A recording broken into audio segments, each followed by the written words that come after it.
Welcome to another episode of Columbia Conversations. Woohoo! We have another special guest. A very, very special Most guest. requested. Most requested. Most hyped up, I think. Whoop whoop. Lindsay Laney, Woo! AAC coordinator. Yes, so I know Lindsay very well. She is technically my boss. Technically. Mine yes, too. I am. Yeah, I know. So, we don't want to reveal anything too, bad. Might get us fired or whatever. So for those of you who don't know, Lindsay runs the AAC. Yeah, Academic Achievement Center. The tutors. Yes. We've had tutors on. We've talked about tutoring a lot. Mm-hmm. And we've talked about you a lot. Mm-hmm. Just being like, not a lot, but like, just being like, oh, Lindsay's cool. It's all good stuff. Well, and you guys started out in the AAC when you were first doing this. That's so. 100%. Yeah, correct. That's where we did it. Was Last semester. The cave? The Den? The Den. The Den is the name of the study room where this humble little podcast where started. It kicked off. Mm-hmm. Yeah. And then we did our second. TRC. Yeah, TRC. Oh, okay. Which is right across from the AAC. It's Which kind of that in your realm, right? That room's It is. cool, It's though. our room. Yeah. Mm-hmm. Above the library. Stephanie kept calling it a fishbowl. The fishbowl, the mothership, we've called it. No, I like the You can mothership see all. too. Yeah, pretty much. But now we're in the Aspen building. The music room. lab. Yeah. The music room. Good location. We're both sort of, you're not a music major, but me and Steve are both music big music people. guy. So this is just sort of like our home anyways. We're in here Yeah. a lot. So, but yeah, it's really good to have you on. Thank you. Why don't you tell the audience a little bit about yourself? Yeah, where you from? Where you been? I don't, Yeah, what yeah. do you do? Yeah. How do you get it done? How do I get it done? Right. Lots of to-do lists.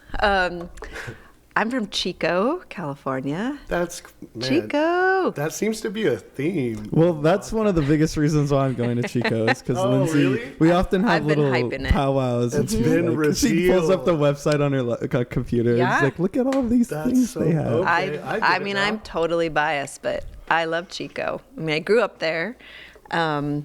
Went to Chico Junior, Chico High, and then Chico State. Nice. And my parents actually live 3 blocks from the university. And then they're across the street from my high school. So the joke was like, I turned right to walk to high school, and then I turned left and I walked to college. That's awesome.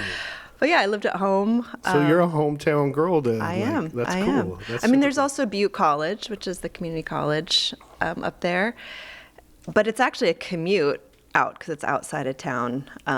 So that would have been... not in Chico. Oh, okay. It's out. I mean, it'd probably be a 15, 20-minute drive. And it's a big one. It's 15 to 20,000 students. So Oh, wow. I think that's why Chico gets the reputation of like, there's a large community college and the CSU. So it's a lot of students just Dude, in the town. community college has 15 to 20,000 Yeah, people? yeah. That's wild. That is the typical size of most California Dude, I was community upset colleges. this week when the parking lot was full. I was like, I got a parking lot. See? I know. Wow. But yeah, so I didn't want to stick around and go to Chico State initially, but then I was telling Armand, I started looking at other campuses, and then the financial part, my parents were like, look, you could live at home. We can afford your tuition and books. You could take that money and go elsewhere, but then you're on your own for everything else. And so I started to think about it and went, oh, yeah, financially, I don't cost want to money. take out loans if I don't have to. And yeah. I really wanted to study abroad. So that was my goal. Did you? I did. Yeah. Lindsay's a big traveler still, too. Dude, I do. that's I cool. love to Oh, travel. right. So yeah, I started out, went to Chico. I actually was not then stoked my first semester because it was like a mini high school. I'd look around and go, oh, hey, Brian, I've known you since we were 4. Oh, hey, Joey. Like, you're just seeing people, and I'd been on that campus my whole life, so it wasn't much new. But I was really into the outdoors, or I was wanting to get into the outdoors and backpacking and more hiking, and my dad was like, hey, go check out, they have an outdoor program. So I signed up for at least 2 backpacking trips. I think I signed up for 3 trips that first semester, and I was hooked. I was like, oh, these are my people. this is where I need to be. So I applied to actually work there as a trip leader or like, assistant trip leader, and they hired me. So then that really shifted everything for me, because then I like had a community, and we would go on trips every weekend. We had trainings. Where would you guys backpack? Like, where would you go? So all over Northern California, but Like Yosemite or? no, I actually never went to Yosemite, because Yosemite's a haul from Chico. It's like 6+ hours. yeah, I didn't think about that. So we'd go to like I forget how far up north Chico It is. actually It's is, 3.5 hours plus, with traffic in Sacramento. Oh, yeah. We'd go to the Trinity Alps, Mount Shasta. There's a lot, like the Trinity River, the Sacramento River. I'm trying to think of what else. I went down, I would go up to the Redwoods, like Prairie Creek Oh, that's National cool. Park, Big Basin, like down to Santa Cruz. And then just like in our backyard, just up near like Lake Almanor. Mount Lassen is a big spot that we would go to. So yeah, Joshua Tree, that was a Christmas Nice. break. I've always wanted to go. I've never been, but I think That one was down south? yeah. Josh. It was like Joshua a Tree's week beautiful. long. It was epic. We had to, you have to carry all your own water because there's no water. We were there in January, and so it was really cold. You have to pack everything out. And then we had man. water caches. So people had already, we had to pick up more water, but I had to carry like 2 gallons of water. I couldn't even physically lift up my backpack. I'd have to have somebody else help me and lift it up and put it on my back. Man, that would kill my knees. And then you strap it in, and then you're like, okay, it's on. So you're pretty buff then, huh? Well, I was 18 at that point, but and then a freak snowstorm happened. So Joshua Tree? Yes, this huge snowstorm came in, and you weren't even ready for that. No, right? and we were on solos, meaning everybody was out. We had our own little spot. We were supposed to do like a 24-hour solo. Wow. And they had to And come then the in snowstorm. and get us. And then, and the wind is howling. And I mean, it's like blowing over tents, like breaking things. And we weren't scared, but you're just like, wah! And then I got sand in my eye, and I Ooh. scratched my cornea. And so, Oh, and when you scratch your eye, it constantly Yeah. feels like you have dirt in yes. your eye. So then I you're had a like- patch. And so that was like one of my first trainings after our like new staff training. And so all the pictures from that, it's like me with a patch and the grapevine closed. So we couldn't even get home that night to drive that's- home because of the snow. And it was just, Oh yeah, it was especially awesome. Southern California drivers. If there's snow on the grapevine, Yeah, forget it was about just closed. So we did all sorts of stuff. Yeah, I did raft guide school. Like these were college courses. Yeah. That. They So would then like, teach what's you. that degree? Well, that was actually initially my major was recreation. So recreation Oh, administration is a degree, a big program at Chico State. And That's all you people who want to go rafting and backpacking. yeah, well, I didn't and realize there was a now- degree for that. Now Columbia offers that. There's a raft. I don't know if it's a raft guide school, but there's definitely rafting classes. But it was a student-run organization, and Adventure Outings was the name. And actually, just in December, it started in the 80s, and it was the 40th anniversary. So I actually went back to Chico and saw all my old friends and my old bosses, and Oh, that's cool. it was a fun time capsule of like, I met you when I was 18, and now I'm 42. Hey, hey guys. So that was really fun. But yeah, Chico was. Then that was what shifted everything for me, and it was amazing. And all my friends, I moved and lived with folks. We'd have like adventure outing houses. Oh, that's and cool. different people lived all together, and That's cool.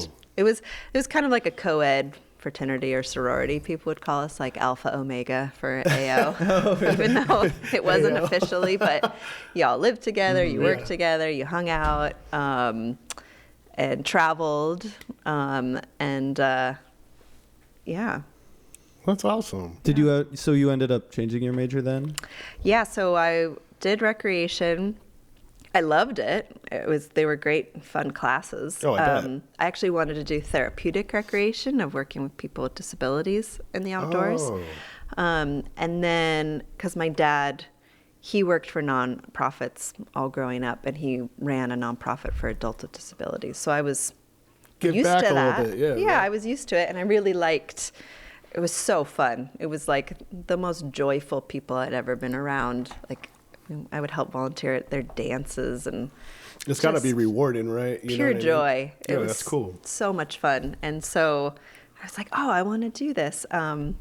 And then I studied abroad. So I went for a year and lived in Santiago, Chile, down in South America. Oh, And I was going to do a Chile's Spanish. the long one. It's a right? long, skinny Yeah, one. Yeah, yeah. There's a, I think it was Isabel Allende. She's a famous Chilean author, and she said that, you know, when the world was being made, there was a hole in the pocket that then sprinkled sand, and basically there was a skinny piece of land that's so Chile. I love hearing, like, especially like the native people, like how the world was made, because like the Miwoks have like how Yosemite was made and stuff. Yeah. That's really cool. Yeah.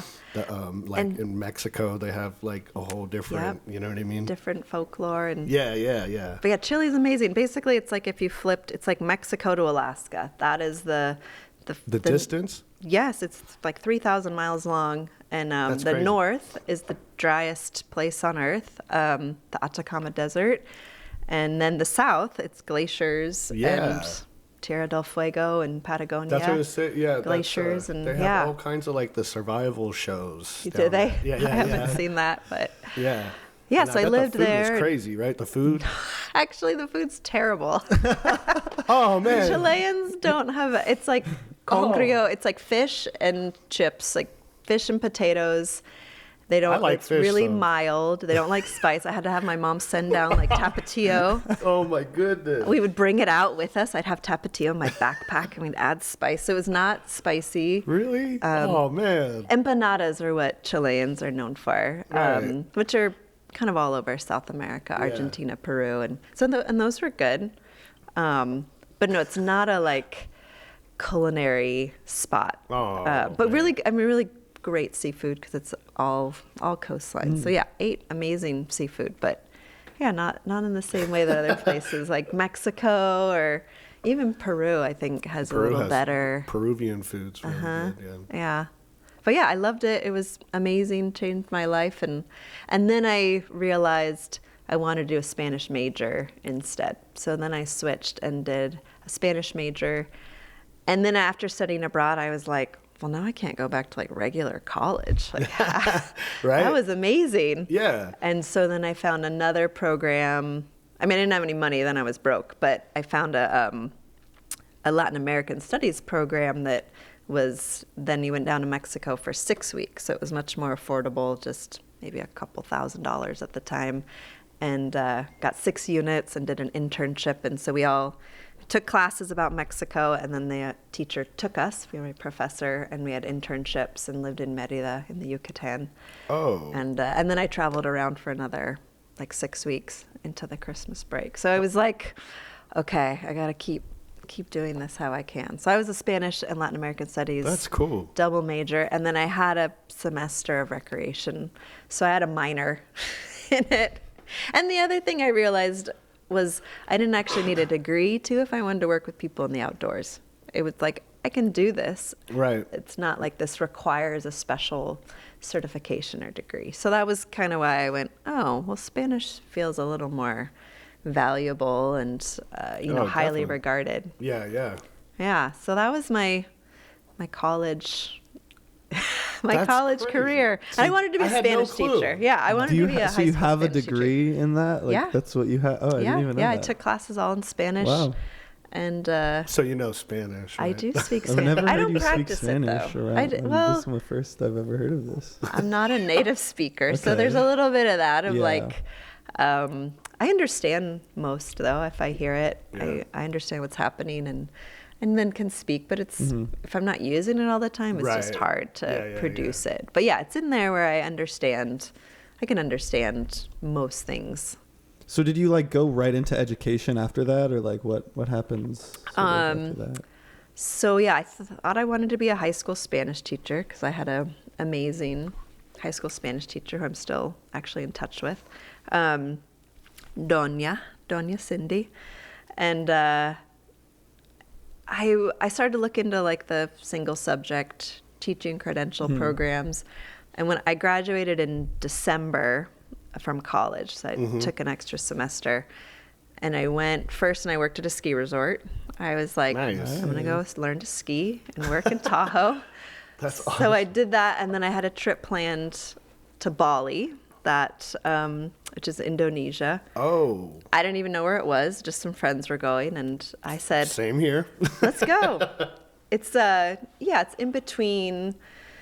Gosh, on the map, like Thailand, Malaysia, and like Australia. There's a string of. It's actually thousands of islands. Is Oh, Indonesia? that's crazy.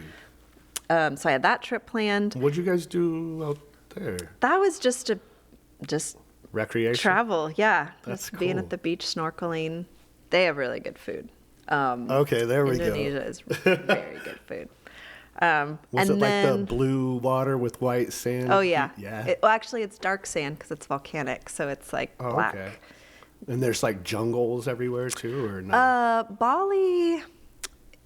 I'm trying to remember. I mean, it's rainforest-esque, but it's not. Not like a jungle. Or... No, not in the same way. It's beach, and it's okay. teeny tiny. You can drive across the island in a Oh. couple hours. Is it because you were saying it's like between Thailand and all those places? Does it have like the temples and like? Yeah, that so it's Hindu. Yeah. It's a Hindu island, and actually most of Indonesia is Muslim. So it's this like tiny little Hindu enclave, and yeah, very special spot. Been back there a couple times, but yeah, lots of temples, just offerings, daily offerings of incense and little banana leaf things for the gods, and Oh, that's cool. the nicest people you'll ever meet who would literally take their shirt off their back for you. Yeah, super special. That's awesome. Yeah, Okay. so Bali's on the did list that. now. Oh yeah, Bali. Did that, and then I had plans to move to Sonora. So I was gonna work at Foothill Horizons Outdoor School because one of the people who used to run it, I knew, and actually Adrian Seegers, who teaches here at Columbia, knew her, and so yeah, had the opportunity because I was into the outdoors. You know, he's like, "Hey, come check out this residential outdoor school," and so I lined up to be an intern for a year after. Bali. Well, it was starting in the fall, so at that point I had been working out in Utah. I worked for Outward Bound, so I had that summer Man, work. you've been everywhere. And, yeah, and I think partly like I lived at home, so then I had to get out And go do things. yeah. And Had you like in the been to summer. Sonora before this point, or was it just like, oh, like this place in Sonora, I'll just go over there? Yeah, somebody I had gave you been an to opportunity. Sonora. Oh, okay.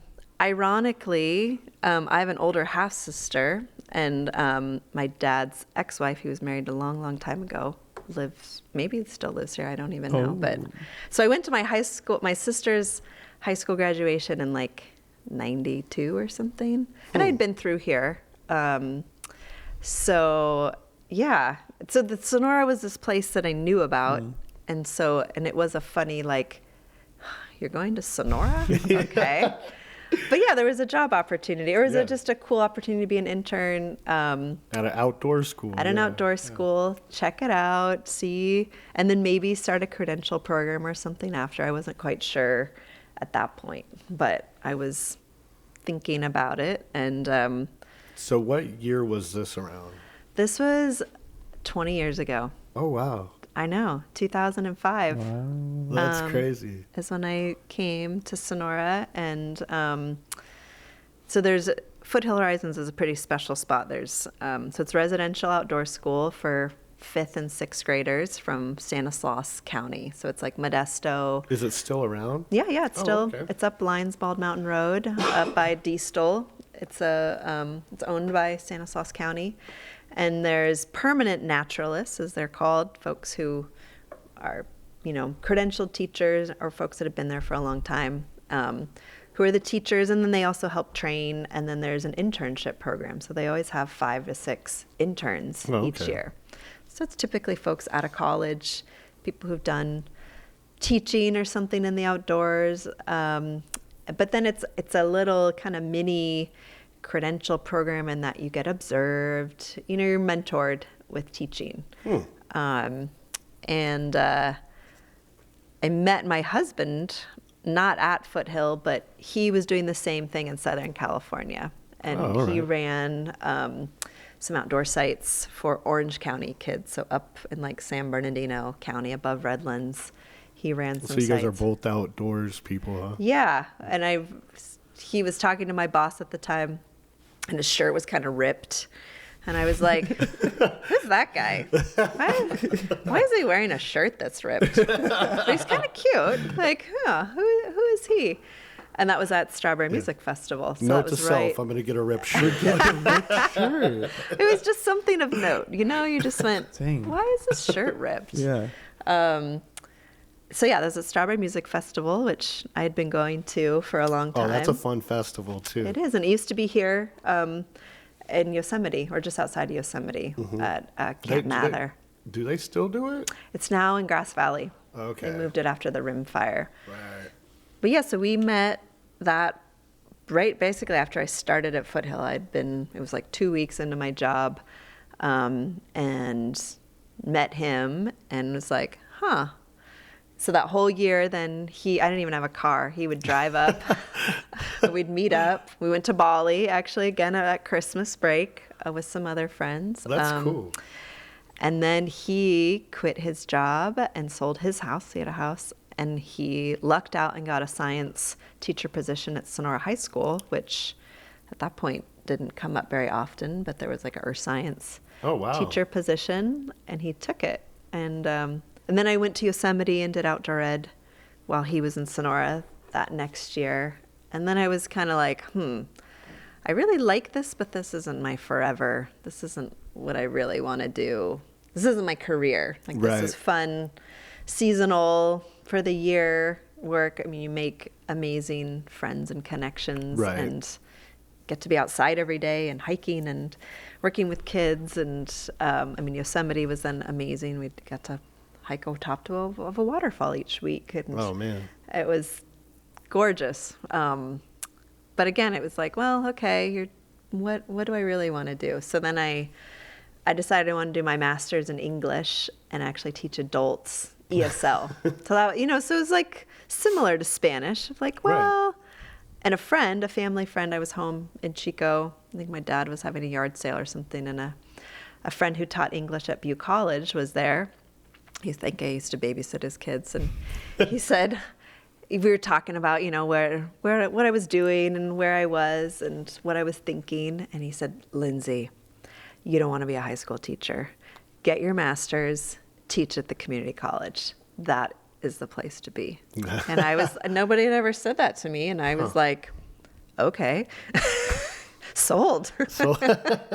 And partly there's just added things of dealing with parents and a lot more requirements for a high school teacher. Not that it's not a super rewarding job, but he, what I was thinking, he's like, I think adults. You should deal with adults instead of minors. Yeah. So then I went to CSU Stanislaus and did my master's in English with the English as a second language was like my focus. So you could pick a couple different areas. So that's I cool. commuted into that full time. I did it in 3 semesters because I was like, I'm going to get this done. Yeah, I'm not working. I can't do anything until I do this. Right. And I was actually a tutor there.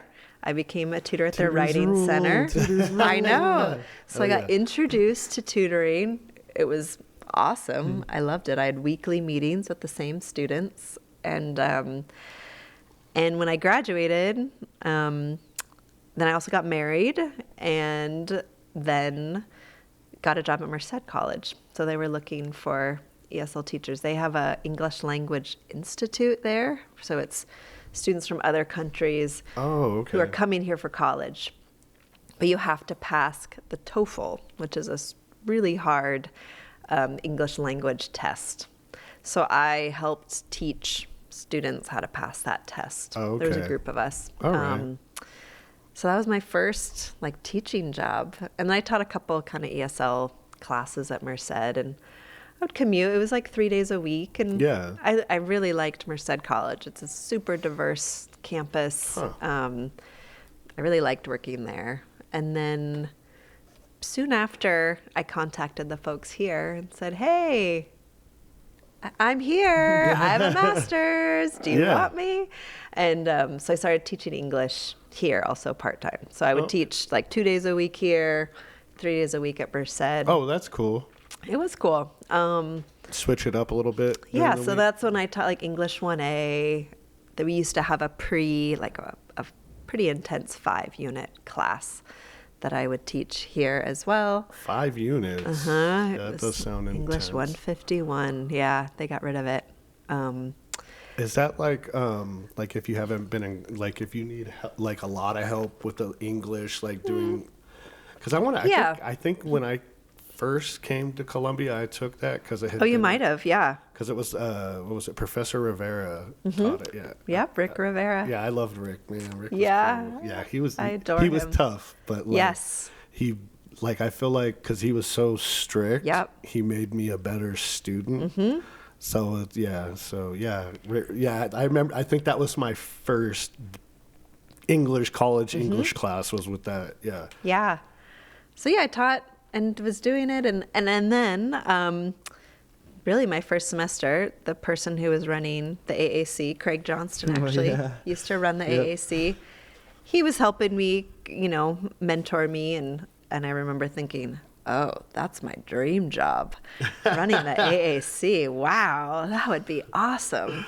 But at that point, it was like, oh well, here's this young guy, also in probably his dream job. Like, Yeah. Right. You're not gonna be leaving anytime okay, soon, yeah. that's far-fetched. But then through, just when there was deep budget cuts, he ended up being moved over to teach English full-time. So it was vacant for a while. I think maybe 2 years. There wasn't anybody in the position. 2 years. What did the AAC do? Yeah, I know. So really, like the program assistant kind of ran it. Oh, wow. I mean, it's just imped along, right? Like I think it was like 9 tutors. It was pretty bare bones. Wow. And then I was pregnant with my first daughter, and my plan was to just not teach at Merced anymore. And I thought, oh, I'll just teach part-time, be a mom and teach part-time at Columbia. Right. And then the position came up for You go, the full-time "Hey." coordinator, and I went, oh my job. gosh, my dream job. I will go back to work full-time for that. For the dream job. For the yeah, dream yeah, job yeah. that I That's never cool. even knew existed. I mean, that's the cool thing about these jobs. And I got it. I'd also been working at the tutoring center at Merced College. So, I was in the tutoring world Yeah. a bit. So I'd The been a tutoring tutor. community. Yeah, so I understood it. And that was 10 years ago. So I've been in my position for 10 years. That's and crazy. it really just gets better and better every year. That's what I'm like. Every semester we're getting more tutors and like. Well, to hear that it started from like, not having a head for 2 years, Yeah, I and can't then believe it now survived. it's like you seem like you've really built something Yeah. very special. Yeah, no, there's It a is solid special. foundation, and I don't know, everybody like. This is why the podcast started was Yeah. from Right. like being in the AAC Yeah. and tutors and stuff. Uh-huh. Because it feels like a community, like you've Yeah. built a family of tutors. You know what I mean? I very much feel like how you said, like the outdoor program that you were part of, like your first semester just kind of felt like, you were just there and you were doing the same thing you've always been doing. But then when you found that sort of group of people, you're like, oh, okay, like I'm really into this now. And that's what I think the AC has been for me. Because before I was just, I grew up in the area in Calaveras and like, oh, this is just like, I know all my high school friends are here. And like, I'll just, come to class and then go back. I was living at home. So I just come to campus and then Yep. leave right as soon as class ended. But then I was trying to get into like the community. I was looking for clubs to join, but clubs were kind of weird. It was still just coming out of COVID. So they weren't really super doing much. I would just get added into a Discord server and like that's about it, But then with the AAC, I was on campus a lot more. I was getting to know the professors more. I was getting to know fellow students who were coming in to see me or the getting other paid. tutors. I was getting paid. Yeah, totally. So I think that was really like similar, where I felt like, okay, now I have my people to hang out with. I have sort of this role I am playing now at the school, and I felt a lot more like a part of something. And there's been a ton of research that just shows when you're connected on campus in some way, You succeed more. you succeed. Yeah, you then are more likely to then ask for help, right? And then you want to be here. People would notice if you weren't here versus like, oh, I just don't need to come today. I'm going to stay home.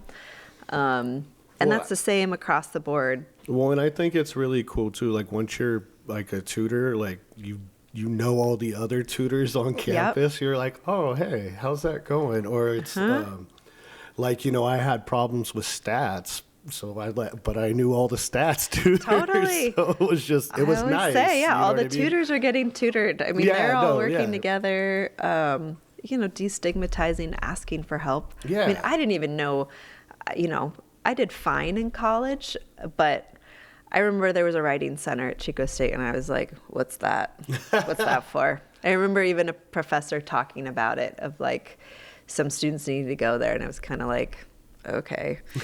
You know, I'm sure they also have a tutoring center, and I had Just no clue. Had no clue where to go for help, and definitely struggled in classes, and totally would have benefited if I had known the right place to go. And that it was students. I mean, there's so much about working with your peers. Yeah. It's not as scary. And that's part of like growing the program, is so many more embedded tutors, because then you know the person you're going to ask for help. Right. You get to know them. And again, you don't feel judged. You don't feel Well, stupid. I always tell people about the AAC, like, because I also work in the EOPS office, and I had to take, they were like a new student, like first time they'd even been on campus, and I took them to the library, and I was like, do you know what the AAC is? They're like, no. I was like, here, let me take you upstairs real quick. And I think you saw me. I was like pointing around and showing this person, and then, you know what I mean? So, and they're like, I had no clue that exists. I was like, and everybody helps, don't. Yeah. You know what I mean? So, Yeah. So yeah, we've just been growing bigger and bigger, and luckily the college, you know, we're at a college that really supports it and sees the value, and you know, the ripple effects are felt of like our students and the leaders, and you all are then doing other amazing things, and it's like, yeah, those are my tutors. Well, and I also think like you go out of your way to make sure people are comfortable, and they are like, if they need something, you're there, you know, like, you definitely came to bat for us last semester with the podcast and all that. Like, I mean, that's just cool. Yeah, well, it's, you know, I say it's my job. Well, I mean, and then that's the attitude at Columbia I get, because I've seen, or, you know, been to other community colleges, and it's so like black and white. You know what I mean? And it's like, we really embrace the gray area here at Columbia College. I feel, you know what I mean? Like, because life isn't just black and white, you know? And I feel like the professors, the counselors, everybody, they want to see you succeed. So it's like, if they have to do something a little bit different, not by the book, they're going to do it. You know what I mean? So. Yeah. I mean, I think, yeah, I didn't even know this college existed, right? I mean, I remember then, there's 113 California community colleges. We are the largest educational institution in when you think about that, that's cool. That's amazing. I mean, And that's what just we community do, college, right? Yeah, yeah. So what happens in our system has ripple effects throughout the country. I mean, I go to conferences with learning assistance folks around the country, and when they find out you're from a California community college, they're like, oh, Wow. Really? like, yeah, what you guys are doing Go affects Columbia. well, just that affects other colleges. That's because cool. Other systems are looking to what California, or if we're doing it, then So they we're setting say, the standards out here. kind of. Oh, yeah. that's cool. Yeah, just we're so big. But yeah, I had no clue this existed, but And it's like a beautiful campus, beautiful too, you know? spot. And yeah, it's a really special, really family oriented space because we can, right? We're small Right. and mighty, as we say, not but mighty, but and mighty. And mighty.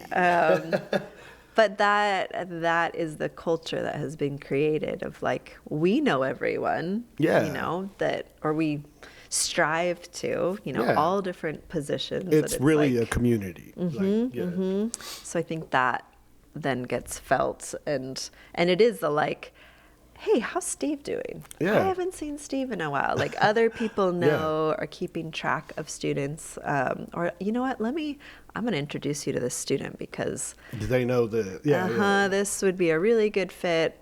So, you know, there's a lot of that personal touch, just because we're small and we can, you Yeah. know, we can get creative, you know, and a lot of it is our own homegrown things where it's like, well, if people have ideas and want to do it, luckily we have administration that Right. is pretty supportive of that. They're like, that sounds like a great idea. You want to Yeah. do that? Sure. Let's find the grant. Let's find the money to make that happen. Right? So they'll let you do, you know, not anything, but Yeah. you know, definitely support that creativity. That's what innovation. I like too. Like just the support we've gotten from faculty with the podcast Yeah. is like really cool, you know. Because last semester we were just like really just trying to get it going, man. I know We tried. hit some roadblocks there, Yeah. and But you I think everyone's persevered. really excited to see it coming out and happening pretty regularly, and cool guests. You know, Yes. everyone. And we're Yes. hoping to actually film an episode Yeah. soon. Oh, cool. Well, because Daniel was speaking to Daniel. He's been on the show before too. Friend of the show. Friend of the show. He's a partner. Yeah. They're getting a grant or something to get a camera to live stream the orchestra. Oh, awesome. So we are gonna have to borrow that camera. Hey, But we'll definitely get a setup. Like I think it would be more legit to film in the AAC, like where we first started. That Just room looks in the very den. podcast room. It It's does. And And you got like around whiteboards. We could Yeah. have some cool stuff written on there. Or and the whatever. glass people can watch. Yeah, exactly. Yeah, so we're going to bring it back to the roots. Nice. I like it. I think that'd be fun. And the other thing about Columbia that I kind of wanted to like mention was that you kind of see this in both like just vibes and utilizing tutors sort of is like new professors coming in and they're like still kind of treating it like other colleges and you're like, Yeah. oh, okay, give them a few semesters. They'll start getting the vibe or like, you know, they don't really know how to use the AAC or Yeah. use embedded tutors. And then a few semesters in, they have like their little cohort Yeah. of tutors that they know really well. Yeah. Well, and I think a lot of times then we just will have tutors for them and you go, welcome, here's your tutor.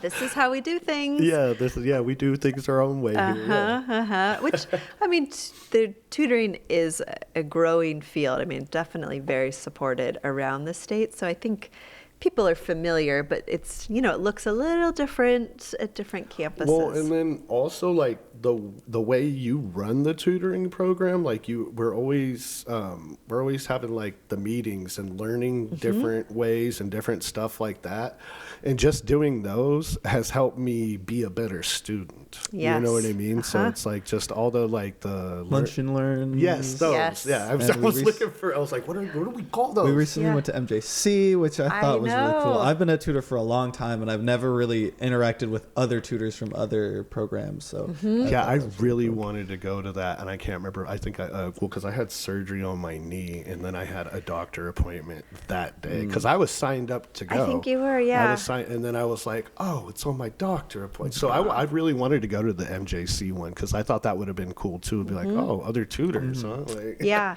Well, how do hopefully you guys do it? we'll get them to Columbia. That's our goal, being a kind of flip-flop. So I'm having regular meetings with our That would director. be cool because our campus looks cool. They wanted to come. Oh, really? Yeah. Like when we were, Lindsay couldn't make it, unfortunately. I got It sick the sucks. night you didn't before. go I either?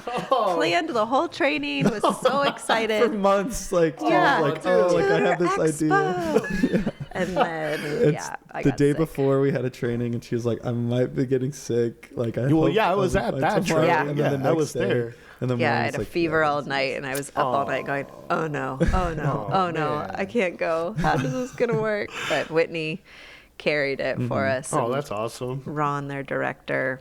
Yeah, I'd love to have them up here because our campus looks so much cooler. than Well, their we were like campus. doing this thing where it's kind of like, oh, share your experience, like, because we wanted to like compare the experience, just the day-to-day life, or like of Columbia versus MJC. Like MJC, Ooh. people might not really know what it's like at Columbia. We might not. So like, there's just a part where it's like, oh, tell us who you are, like what it's like living at, like going to Columbia, what's unique about it. And we were just like, oh yeah, there's like geese and like deer and like bears A and there's bear, trees and yes. Mountain squirrels. lions. Mountain lions. And they're like, we want to go there. We have like a skiing club, a rock climbing Yep. club. They're like, we want to go there. Why are we here? Why are we here? So I think they were really excited to come. Yeah, I know. Part of it is they're a really large campus, and they have a Right. really big group. So we've been trying to figure out, like, for them, How many tutors do they have then? well, Well, how many similar tutors size. do we have? Because I was like at the training thing, it was packed. I know. We like ran out of chairs, I think. Yeah. Well, I just think that's cool because like the first semester I was a tutor. I mean, there was a good amount of tutors, but now it's like every single subject is covered, which I think's like that's so Yeah. awesome. Like, Yeah, I that think just- we've doubled in size. at least. If- So yeah, we had 25 to 30, especially with COVID. That was difficult because instructors didn't know their students. They were like, Right. they didn't have their video on. I don't even know anybody, you know? That I makes started sense. tutoring during that. You did. But I had my camera on. Armand ran the class when then the instructor got kicked off, Katrin. She came back on, and there's Armand holding court, and she I- You was should like, see Armand I don't know if on court when we're doing choir. This guy, Yeah. I don't know if I've told that story here. Katrin loves to tell that story. It's a good one. But it was like, yeah, it was during COVID. We were in an online class, and then like her internet like stopped working and she got dropped. And I just was like, this is my chance to just like make it fun, because I really liked like in high school, like just, you know, school is fun. So Yeah. I was like, okay, they're all really bored. They might just leave. And I was right, like, I wanna especially make if the teacher. for more than a third, if there's nothing happening for like 2 minutes, I'm like, they're gonna leave. Yeah. So like I was like, I'm just gonna like teach something, because like we're going to college, we're paying for this, we might as well like learn something.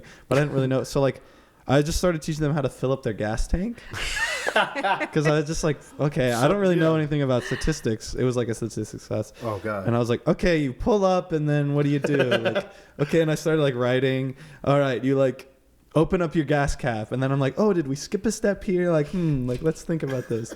And then like Katrin came back on, and everyone was like, Armand like did this thing, and it was recording, because she would record them and then upload them later if you missed it. Right. And so she watched it back, and then she was like, oh, like you need to be a tutor, like you taught it so well.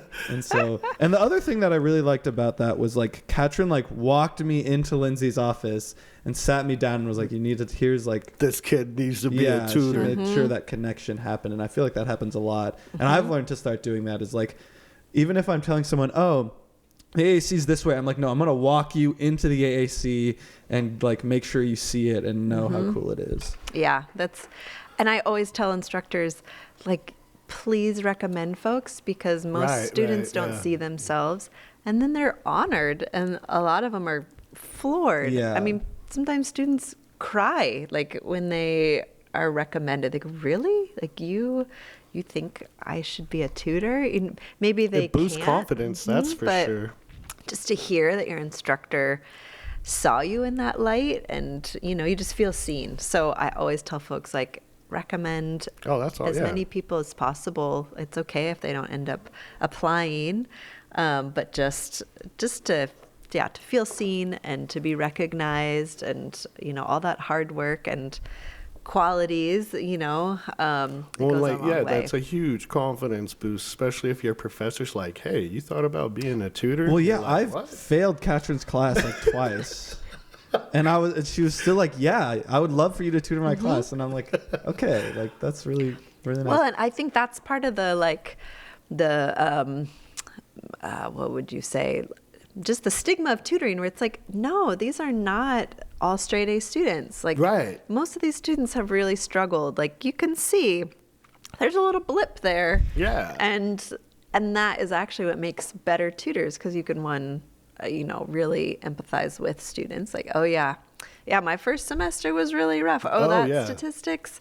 I haven't done well in every class. Like, I'm just somebody that was recognized, in this one area, and then have, remained connected. Like, that's something that I really like when we do like the luncheons and we talk, like just figuring out other strategies and hearing like other people struggle with the same stuff I struggle with. I'm like, thank God it's not just me. Yeah. Because sometimes I'm like, what is wrong with me? Like, No. you know what I mean?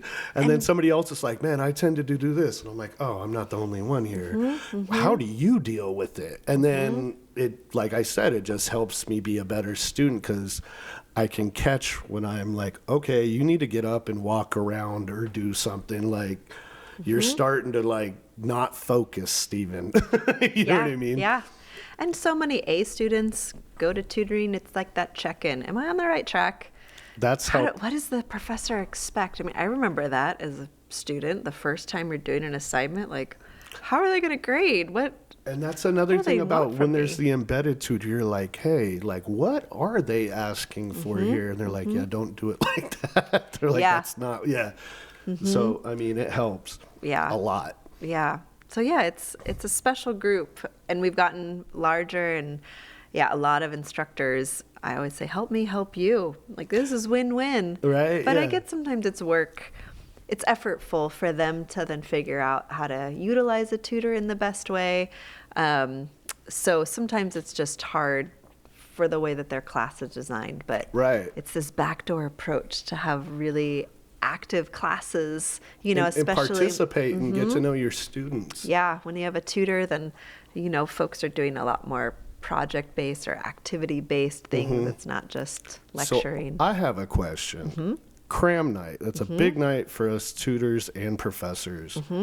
Are you the one who came up with that or put it on? No, I'm just curious, because cram night's always fun too. it you is know what I mean? fun. We It- want to get this podcast in. On cram Oh night. yeah, the live and just one. have a bunch That- of random tutors and Yeah. professors Just have pop in this microphone open and just have a bunch It'd of be people like sit the- come here. sit with us and talk. Right. Yeah. I think of it like the sound of a restaurant, like the clanking of Studying cutlery like, and in the background. Yeah. no, I did not bring it. I think maybe one of our librarians brought it Oh. because MJC does it. Okay. And a lot of colleges do something similar. They might call it something different. But Right. before COVID, I mean, we would have more instructors than tutors. And it was always packed. And then we tried to do it online during Oh, COVID, man. which I can only imagine. was, it was like, oh, okay, well, that didn't quite work. So we took a break, and then as students were coming back to campus, it's been super successful again. We're Yeah, the trying to last get cram the night. instructors back. We have a lot of the tutors there, which is great because really it's about just support for Right. students. So, but I think it's really fun when you get to see your instructors. Sometimes it might be the first time you're actually like seeing them outside of class. Yeah, yeah. yeah. So, and it doesn't the even have last to be cram night was a studying. lot of fun too. Yeah, that was a good Pizza Yeah, down in pizza. the library. I like how Yeah. it's like spread out. And Yeah. Yeah, in the AAC. There's different groups. And Yeah, if you guys haven't been to cram night, come to a cram night. Yeah. Because it's the whole library and the whole AAC. So Yeah, it's a fun, also this culminating event. Like we don't have there's graduation, but Right. other than that, there isn't really much. It's like the So- Super Bowl of the AAC. It really Like, is, It's really yeah. like we're going for the win here. Oh, I like Everyone's it. really nose to We the need a ground. halftime Yeah. show. Yeah, we do. we show up with Ladies the and game gentlemen, face. pencils down. There will be Oh a my halftime gosh. show in the AAC. I'm picturing a dance, a choreographed dance, maybe. With like textbooks, they're like some kind of my interpretive gosh. studying dance. Put Jasmine on it. Yeah. Yeah. That's great. What else? Where are we with Well, time? we're about at 50 minutes. Oh, So let's ask you some random fun questions. Okay. Like, Ready. I Open don't book. know. What's like a weird? what's your favorite place you've traveled and Yeah. why? And why? Oh Yeah. gosh. I've loved every place. I just love to Nope. travel. Like Nope, I you love have to new tell us places. one. What's the one that sticks out the most in your head? Well, we went to Nepal when I was on a sabbatical. I took a sabbatical a couple of years ago, and You've been everywhere. I really wanted to go to Nepal. That was my dream.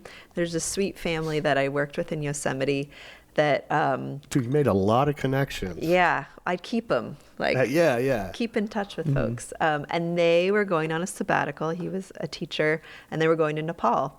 And they have 3 daughters. Now they're all grown up, but I was like, I want to do that. When that was 15 years ago or more, almost 20 years ago. Like, I'm going to do that. And the fall and the spring is really the best time to go to Nepal, to be in the mountains at least, because in summer's rainy season and winter, it's snowy. And so Nepal is also Hindu, but they have a mix of religions. Because there's monks and stuff out there. Yeah, it's like Buddhism, it's Hinduism, it's they don't even have a name for it. They just believe what they believe. And they have like really cool temples out there too, right? It's very, so it's similar to Bali in that the kindest people. Stuff. Oh, okay. And I think it's part of the religion. I mean, these are just people who are very devout. They pray every day. And Nepal had been a place that many people had said was their favorite place to travel. So it was just like, we got to go to Nepal. And I love the mountains. My husband and I love to backpack. So we really wanted to go to the mountains. We also really like birds. We like to look at birds. Was there crazy birds out there? Nepal is a very special spot for birds. What about cuisine? I'm a foodie, so the food was really good. So it's lots of Indian. Okay. Dal bhat is the national dish, which is lentils. Huh. Well, and they don't eat beef there, right? It's they a lot of water vegetarian. Buffalo, right? Well, water buffalo. Because like the cow's super sacred, isn't it? Well, and partly it's just expensive. Oh, I mean, right. Nepal is one of the poorest countries I've ever been to. I mean, just dirt roads still. With the monsoons, it just washes the roads away. And so they're like, why pay? Well, they fix them and then it just gets washed out again. And then it's so rugged with the mountains. Because it's all mountains, right? Yeah. Okay. So we went to Kathmandu. We actually volunteered at a school, the same school that my friends had worked at. It was a school for Tibetan refugees. So it was started by these 2 women who had to flee Tibet. And then now it's more the children of refugees. So they're just trying to preserve their culture and the language. But my girls went to the classes. Oh, that's cool. And then Jason and I, my husband, we taught. And they would just go, teach. You're a teacher. Welcome. And my friends had told us that, like, fair warning. They're going to see you as teachers and you're going to be teaching everything. So there was no internet. We had chalkboards. Some classes didn't even have books. So we were literally looking up on our phones and at our hotel, like figuring out little lessons, like let's talk about Halloween. And were you just teaching them like American culture kind of? Or we did a little bit. They were just so excited. That's to cool. have us and language, just little practice and. Well, I mean, if they barely even had books and stuff, you get these people from a different country, and they got to be excited about it. They were, and poor. I mean, just really, really poor, but very wonderful, happy people. So we were there, and then we did a trek with our girls. We went on a hike for a couple days. We had a guide, and it truly was one of the highlights of my life of just being in those mountains. They're just the most majestic mountains, and you're looking at the tallest mountains in the world. Like the Himalayas. The Himalayas. So, and we didn't ever see Everest. It was kind of like, But you saw the Himalayas. But yeah, I saw Dhaulagiri, and then I'm blanking on the Annapurna. So there's Dhaulagiri, I think, is like the 9th tallest mountain, and Annapurna is maybe like the 5th. And one morning we woke up. The trek we did was called Poon Hill, because there's this famous spot you can hike to that then you get up really early and you go watch sunrise. That's cool. So we had hiked for a couple days, and we had a guide. We actually had 2 guides because my girls were like 8 and 6, so they were young. And really was the youngest. I was like, okay, I probably wouldn't have ever taken younger kids to do this, just because it was challenging. But of course they were treated like gold, and everything was great. But we had my older daughter hiked the whole thing, and it was a lot of up and down. And my younger daughter, she actually did great, but the other guide, they were brothers, Vishnu and Krishna are their names. He would carry her more because it was like there'd be these huge steps that were like the size of her, or really like just lots of roots that it was just easier. He'd just whisk her up, put her on his shoulders, and so we had this amazing trek. But it was hard. And so we got up. It was like the third or fourth day, and you get up at 4 a.m. to hike up, and it's just this line of people because it's a famous spot. I mean, there was hundreds of people, and we get up there, and you can see it's overcast, and you're like, okay, but it was still fun. There was the sun slowly rose, and everybody's cheering, and it's just that's cool. It's kind of fun to share that. I bet. So then just that energy with everybody else. Too. Yeah, but we couldn't actually see the mountains very well. So we went that day, we then hiked to another spot that I had been told was kind of off the beaten path a little bit. So I'd said, hey, when we do our trek, I don't even remember. I said, what about going to this spot? And like, yeah, we can loop that. So we went, and it was only a couple of us staying at this little lodge. I mean, really, it's like bunkhouse. It's pretty, they have a warming room, like where the restaurant is, where they cook, and then you stay in these little bunks that are not warm. But it was also a spot that you had the views. But the day, it had been cloudy that day, and we were kind of watching the clouds, like, there's Dhaulagiri, or there's Annapurna too, or whatever. And the next morning I woke up early, and it was clear. And I jumped out of bed, and I went out, and it's frosty, it's freezing. It's probably in the 20s. Man. And I walk out, and it's before the sun has risen, and I'm the only one. And I'm like, oh my gosh, this is amazing. And then one of the guides pops up, and we aren't even talking. We're just looking at each other, smiling. And I went, and my husband actually wasn't feeling well, so he stayed in bed. But I think I got one of my daughters. I just like hoisted her on my back, like Maggie or Ellie. I think it must have been Maggie. Like, we got to get up and watch the sunrise. You got to check like, this out. This is just amazing. And it was, those mountains, there's just something about it. And there's temples everywhere. That's cool. And then my kids, I think we saw just a couple of their kids the whole time, and we'd be walking by, and people would just stop and stare at them like, wow, my butt is getting kicked. Here's these kids. This kid's passing me up. Yeah. So yeah, it was amazing. And then we went and did a rafting trip, an overnight rafting trip that was with the kids. Yeah. Wow. They loved that. I bet. And then we went to the lowlands, which is like jungle. So it's like elephants, tigers. You're close to India. Super diverse. And it's truly like those places on the map that's like endangered species, like the little red dot. Yeah. That is Nepal, with a lot of these species. So that's cool. So there's these long, I'm blanking I think Gara, something like that. These really long snout. Like an anteater? A gator. No, like like there's crocodiles, but it's the one with the skinny super snout. skinny, and they're endangered, and they're there. And tigers, we didn't see any tigers, and they use elephants. Yeah, it's probably a good thing you didn't see. Yeah, I was actually okay with that. That would have been so cool. Not with the little children. Really, those tigers are gonna be like, yo. Yeah, exactly. So, but yeah, that was a kind of a life-changing trip for us. It sounds like it. And now my kids, that is like their point of reference of like, in Nepal, or just comparing things in life. Like, this is just like Nepal. And they got, they understood that like people were poor. It was really simple. Well, imagine being that young and getting to see all that. You know what I mean? Like, because that's got to imprint, like you're saying, hey, this reminds me. I hope so. That's the goal. That's the intention. So yeah, that was probably my favorite spot. And cool.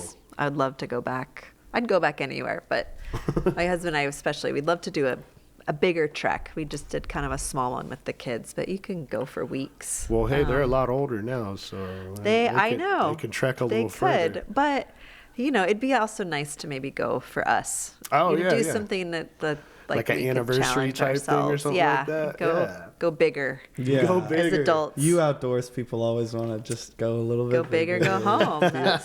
Be a little more tired by the time you get back, Yeah, but I love traveling with my kids because seeing everything through their eyes is really fun. It is. You slow down. Mm-hmm.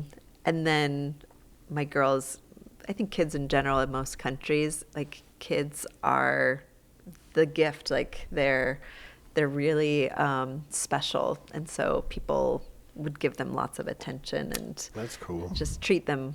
I've never had a bad travel experience with kids. As an That's adult, you might get sneered at, but Yeah. with kids, Yeah. it's much more like this understanding of family and connection. Right. And even if you don't speak the same language, we've played on playgrounds with all sorts of folks, That's and you're really just cool. smiling, and here's our kids playing together, and Yeah, kids don't. Yeah. or a tantrum. And you Sort just of a look at each universal other, and language, you're yeah. like, "Yep, not my proudest moment here." So yeah, All right. Well, thank you so much, Lindsay. Thank you Yeah, guys. definitely. Just out about time, but yeah, it's been a good podcast, I think. No, this is a good one. I Good. had To have no you on clue here. about your life story Yeah. like Oh, that. good.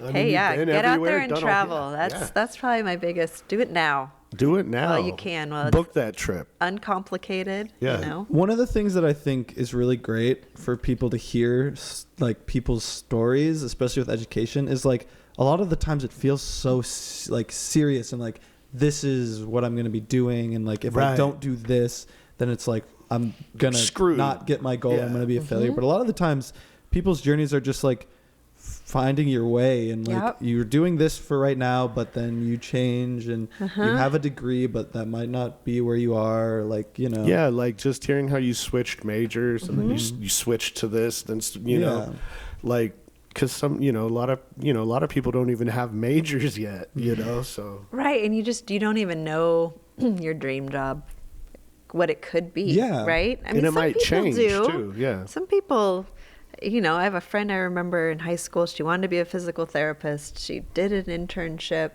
She went to PT school. She's been a physical therapist. That Yeah. started at like 14. But that's pretty rare to have that clear of an idea of what you want. And just the more you do, the more you figure it out. Yeah, the more you experience.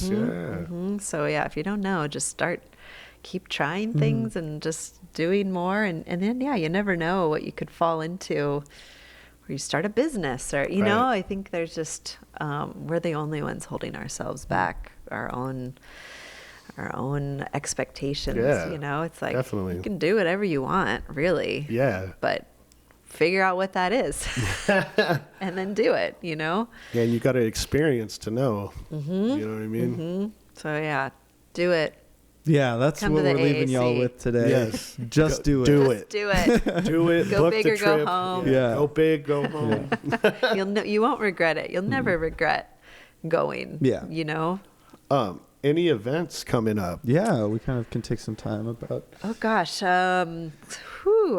Well, for student workers, there's a training we're going to do in February. Nice. In the AAC I think or in the it's- Manzanita? I don't know where it's going to be, but focusing on careers. Actually, this Is there is going to be food? Of course.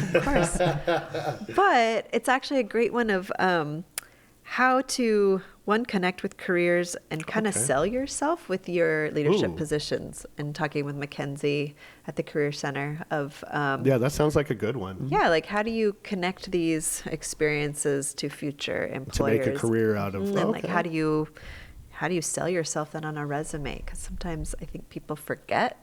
And even yeah. to scholarships, sometimes I review scholarship applications, and I'm like, they're a tutor. They didn't even mention that. What the Right. heck? So I know Stephanie Beaver, who's been on the show before too. She's told me like,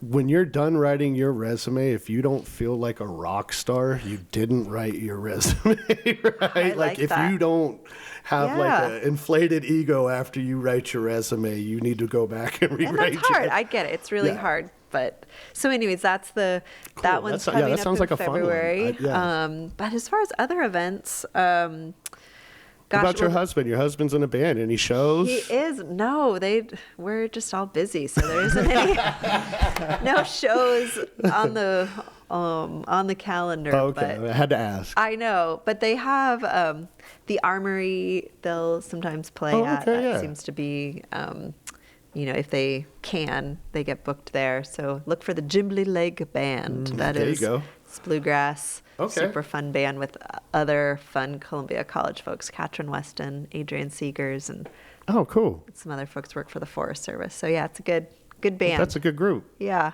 Cool. Yeah, really, it's the weather is what's coming. We're getting snow. So look for that. Rain and snow is back. Yeah. The weather is really. It was raining ash. Man. I that was actually so- noticed You that see when that? I drove in. We thought it was snow Yeah. too. Like, is it snowing? Not yet. It's a little warm right now, but yeah, they must be doing a burn pile Yeah, somewhere. we saw kind of by Cartkeet. There was a big smoke plume. Yeah. Armand, do you have any shows? I got a show Yeah. coming up at the Game Room, Yay. I need to make it out there. February 21st. Same It's a day Friday. as our upcoming training. I'm gonna add it to my calendar. Is that a right now. Friday? It is a Friday. Okay. Okay. Right there. February 21st at the Game Room. Arman Abu Okay. Saidi is Hey. playing some originals, some covers on acoustic guitar. It's a good vibe. Come on down. What time? You won't regret it. 7 to 9. 7 Okay. to 9. Yeah. Putting it in my phone right now. Yeah. Sweet. Steve, you got anything? Well, there is shows booked at the Game Room solid for the next 2 months. So come see Armand. Saturdays we'll have local bands. Hoping to get some more bands from like the Bay Area and stuff like that. But yeah, come check it out. Yeah. Sweet. All right. All right. Thank you so much, Lindsay. Thank you, Thank you, guys. Lindsay. This was so Look fun. up forward to next week's episode too. Yeah. Tune in next Yep. week. All right. Cool. See you guys.